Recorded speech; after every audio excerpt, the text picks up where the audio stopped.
Welcome to WiredToHunt's Unconventional Wisdom, where we take one commonly held deer hunting belief and examine an unexpected alternative.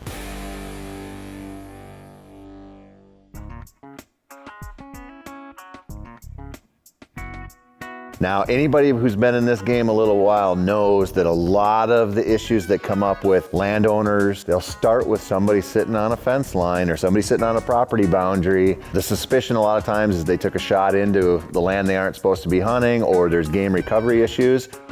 You know, as you look at urban sprawl across the country and you look at, we're eating up a lot of whitetail habitat. So a lot of people, especially in the Midwest and out east, are hunting smaller properties. You might have 20 acres or 40 acres. And you're dealing with other hunters and other property boundaries all around you. This stuff comes up a lot. There's several aspects of this of whether you should do it or not in your individual situation. The first is the game recovery laws. Some states are pretty generous to hunters. They'll say, you know, you can go into private land if you don't carry a weapon. Some states get pretty strict on what you can do. You might have to call that landowner. I don't want to get into a situation where I shoot a deer right on a line and it runs a couple hundred yards into somebody else's property, and now I have to track down that landowner and I'm at the mercy of them at whether I can go get my deer or not. I don't want to deal with that. Now, you might have a situation where you have a really good rapport with your neighbors, you have a good deal where, you know, you guys shoot one and it comes on mine, give me a call, you can go get it, and vice versa. But if you don't know your landowner or you know that you don't have a greatest relationship with them, I don't want to deal with that.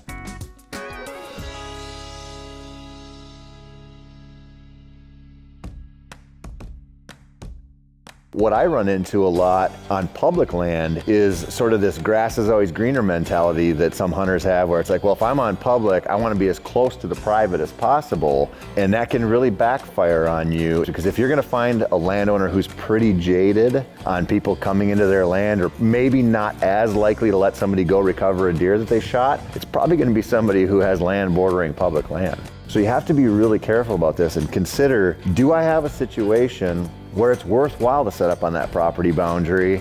I'm not going to be tempted to shoot across it and break a law. I'm not going to do any of that stuff, but I could get in there and hunt close to that boundary and still have deer on my side, on the legal side, walk by. That's an iffy situation. You can find it. You could find it right here behind me, maybe. This old stand here that probably hasn't been in use in 30 years.